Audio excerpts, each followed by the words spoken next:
अस्सलाम वालेकुम viewers, welcome back to my YouTube channel daily tips with Asma. आज की इस वीडियो में हम आपको बताएंगे अशहल नाम का मतलब क्या है। अशहल नाम का शुमार लड़कों के नामों में होता है। अशहल एक इस्लामी नाम है। अशहल नाम की इब्तदाई तारीख उर्दू ज़ुबान से निकलती है। अशहल नाम के अफराद के लिए खुशकिस्मत नंबर 2 माना जाता है।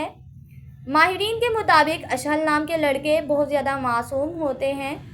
अशहल नाम का मतलब है नीली आँखों वाला या नीली आँखें। अशहल नाम के लड़कों के लिए खुशकिस्मत दिनों में जुमेरात और मंगल का दिन शामिल है। अशहल नाम के अफराद के लिए मुवाफिक रंगों में सुर्ख और बनफशी रंग शामिल है। अशहल नाम के अफराद के लिए मुवाफिक पत्थरों में रूबी पत्थर शामिल है। खुशकिस्मती वाली धातों में हिंसों के हिसाब से लोहा और तांबा शामिल है।